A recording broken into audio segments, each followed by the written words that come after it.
This is going to be a little bit crazy, but we're going to try this out and see what happens. Okay, what's up, YouTube? What's up, Facebook? What's up, Instagram? I'm live on all these platforms, and it's awesome. So we talk about being super hyper productive. So I'm going to make 3 live streams all the same time.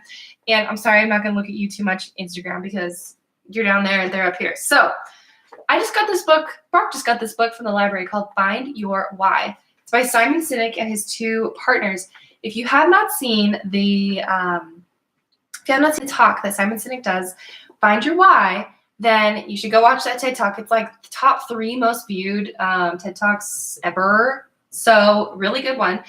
And right now where I'm at personally, I've got to figure out my why. I need to build a solid foundation under my feet and make sure that the decisions that I am making are good decisions for me and for my family. And it's exactly what I want right now. And that's hard because if you ever went to college and you tried to figure out what to major in, you were probably like, oh my gosh, what do I major in? There's so many choices. I don't know what to do. But I'm going to talk to you about how finding your why can help you eliminate decision fatigue. Okay, so what is decision fatigue? Anybody know? Class? Type in your answers. Decision fatigue is when you have way too many decisions to make and it just completely overwhelms you and it stops you, it halts you, and you get fatigued. I mean, you're tired. You're like, oh my gosh, I don't know what to do. So you kind of end up like doing nothing. And that's, nope, not productive. Not productive at all. So as I was reading this book this morning, and I was reading it out loud, by the way, which is like cool, I guess, if you're alone and no one's listening to you. He was talking, I'm showing you as if like you're going to be able to see this, but in this book, he talks about how finding your why is helpful for a lot of different reasons. But when you are looking to work with a company, your why has to align with the why of the company. Otherwise, it's not going to be a fulfilling long-term fit. So finding your why allows you to have, there's a lot of ways to have success, but to have fulfilling and long-term success, you need to understand what you care about. And I love in the book, he talks about, there's a very, very simple formula for what your why is. And it's 2, let me find it here. So your why is typically to blank, blank, blank, so that blank, blank, blank, okay? And 2 is your contribution. I'm looking at it like I'm trying to find it for you guys. Just, okay. Sorry, I'm not going to do that. To contribute X so that this impact happens. Okay, so Simon Sinek's is to inspire people to live an inspired life, something like that, so that everyone can experience a fulfilling personal and professional life. That's not it exactly, but it's something like that. And if you have ever worked for a company and you found it super frustrating, or you were like, this is just not working out. Sorry, Instagram, I feel like I'm leaving out here. If you ever feel like work is not enjoyable and it's not fulfilling, it's probably because you haven't found something that really resonates with you and what you find meaningful and purposeful in this world. And we have to be able to have something that we ourselves inside us we can pull that out, we can share that with other people that makes a meaningful contribution to them, and it impacts this world in a happy, healthy, positive way.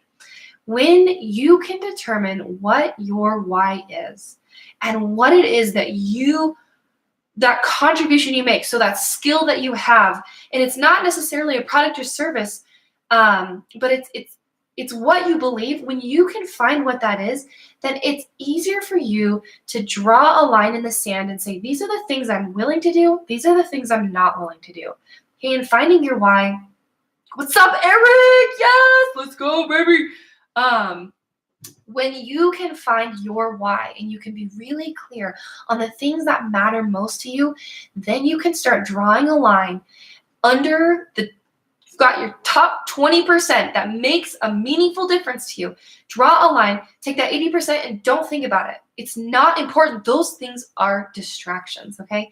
And you can also look at companies that you want to work for and say, you know what, if they don't believe this, I'm not interested. Those aren't the type of companies I want to work for. They're just going to suck the life out of me.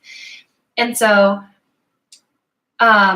And there's a lot of other ways to eliminate decision fatigue too. For example, you could wear the same thing every day like Steve Jobs and lots of other people do. I wear black, white, gray, and navy because A, I look good in those things.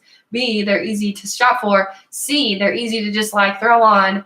D, they match. I don't know, there's probably an E. And there's all these other reasons, right? But I don't want to put time and effort into like fashion and stuff. I mean, I want to look good. Trust me. I want to look dang good. I want my heads to turn when I walk by, right? But like, at the expense of me going crazy over trying to figure out like yellow and blue and green and all these and Christmas and seasons and I don't even know. Like, I think I have one closet. I don't have like stuff I rotate out. I have one closet with just the clothes that I wear, and it's awesome and I love it. Okay, I do wear brown. I wear like that cognac brown, like shoes and stuff, but I like nice things. I like leather shoes. I like leather bags. I like nice things, okay? And I can have nice things because I wear fewer things. I'm not buying lots of $20, $30, $40, $50 shirts. I buy like a $250 dress. Okay, so another way you can eliminate decision fatigue is by eating the same thing every day. So I started doing isogenics. It's a like a shake. It's like a healthy, super healthy shake. It takes 12 ounces of water, 5 ice cubes, 2 scoops of stuff, put it in the blender, push blend 3 times, and I have a healthy, delicious breakfast, and it's awesome.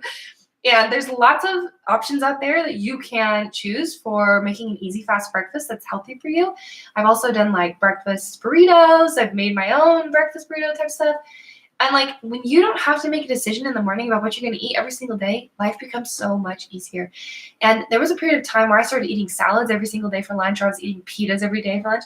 And not only was it healthy and it was good, it did kind of get boring because it was like the same thing over and over, but I was making less decisions and I was actually eating lunch. Like some days I don't eat because I'm like, why don't you eat? I'm to make and you have to know that I hate cooking. So when there's something easy just available to you, you don't have to like, there's no friction in making that decision. Bam, bam, there you go. You just eat your lunch and it's awesome and you're ready to go for the rest of the day and show up and do the things that you love. Okay, so you can simplify and eliminate decision fatigue by eliminating some of the decisions that you make. What's up, guys, on Instagram? It's like I never go live on Instagram, so it's cool to see you.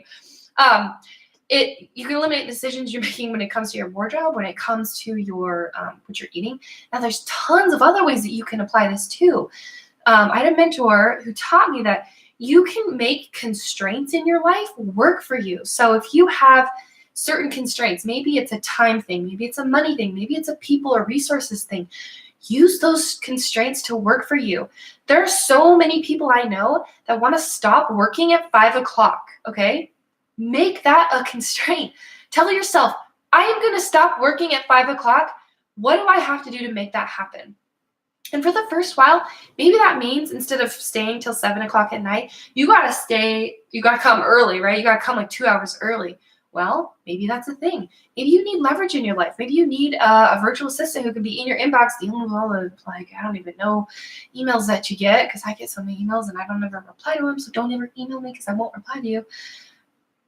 Actually, I will. It'll take like 2 weeks, though. But find where you can leverage other people in your life that can free you up to do the things that are in that 20% that you do draw the line. You 80%? No. 20%? Yes. We like those things, okay? You're also going to be happier. You're going to feel more fulfilled. You're going to be better at that work. You're going to be in your zone of genius, and it's going to feel really good. Sweet, right on. Okay, so that's what I have for you.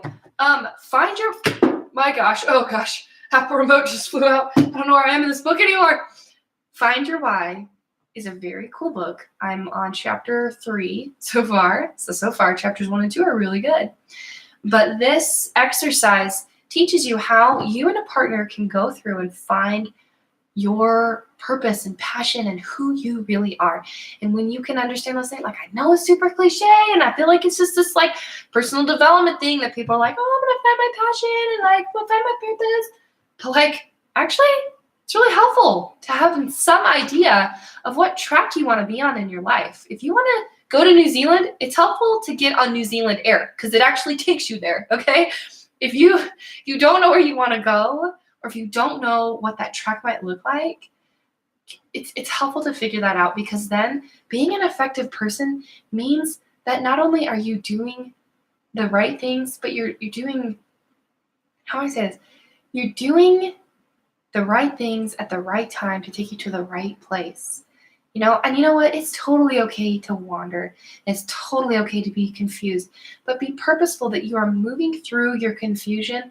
You're looking at different options. You're trying out different choices so that you can gain more clarity.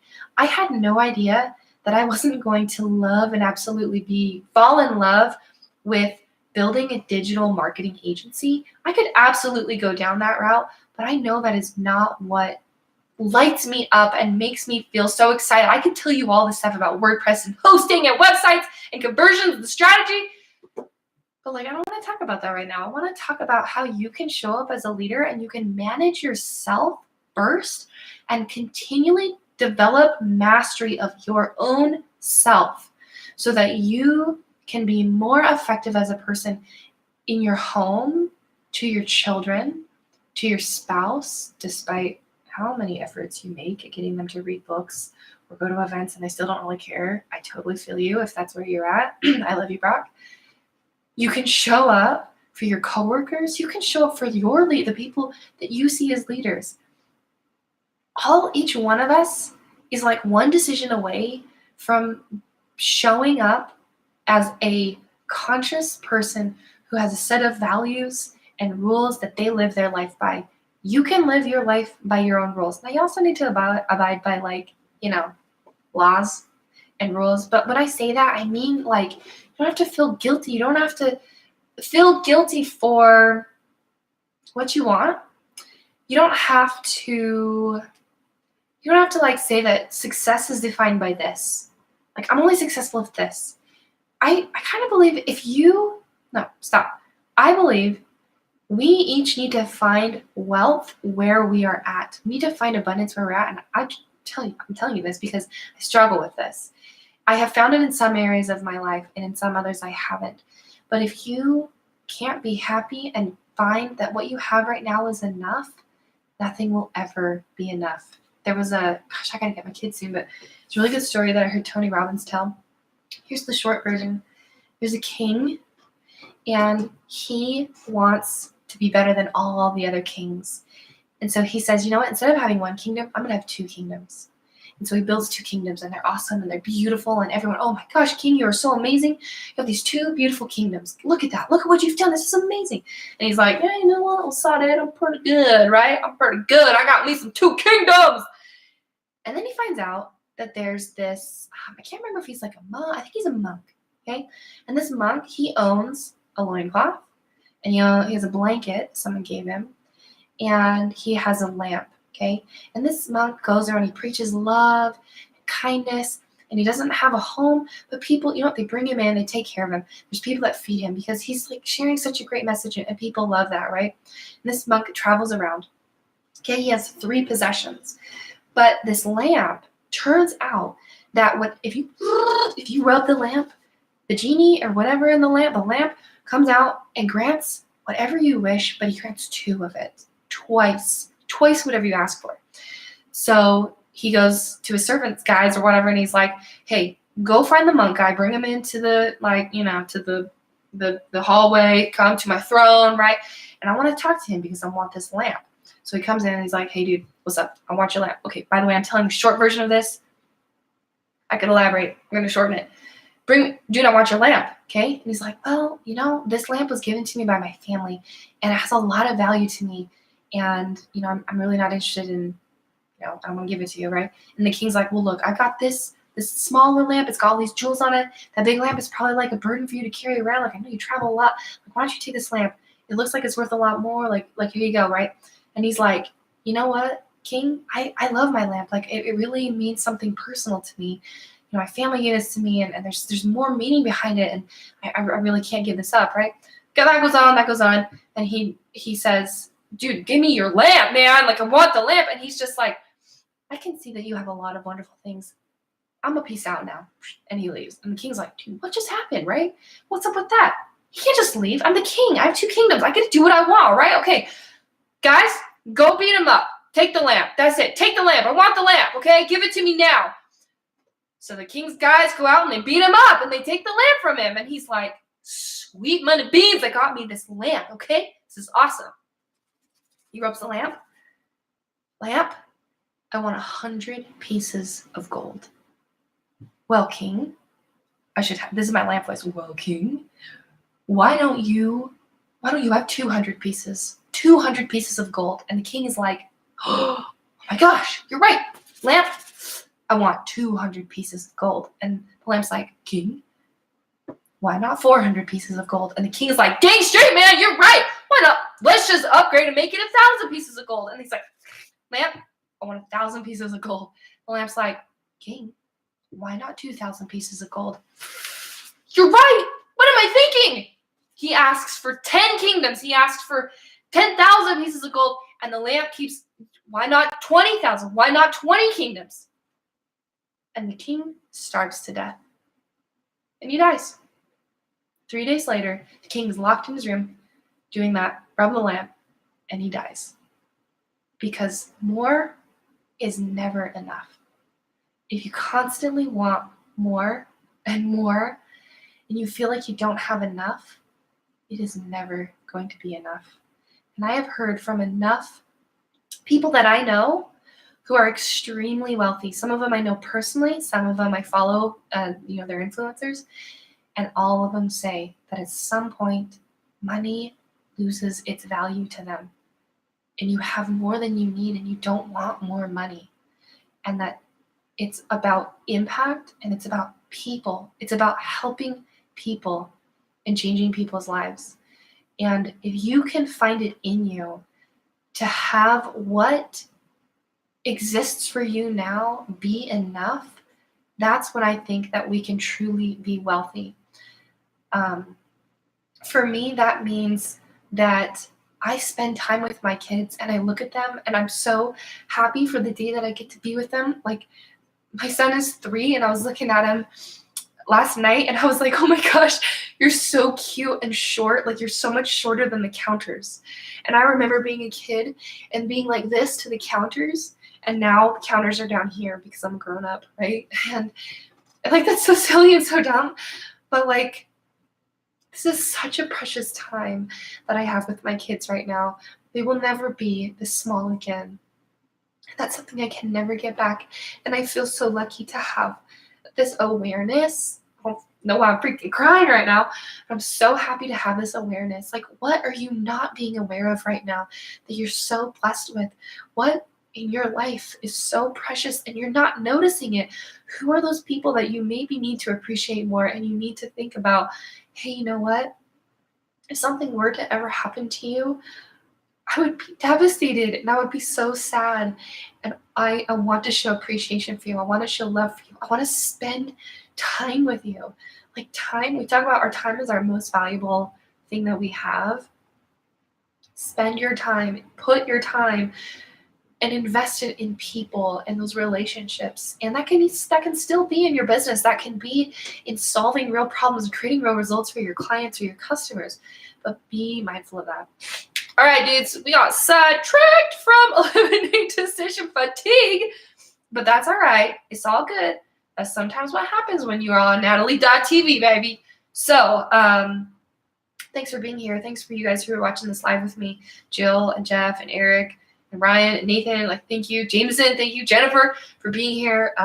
It's so awesome to have you guys a part of family. As always, you can join my group called My Best Self. It is a free group. Come on in. I do stuff like this all the time. In fact, I think I actually meant to go live in that group instead of on my page, but whatever, it's all good.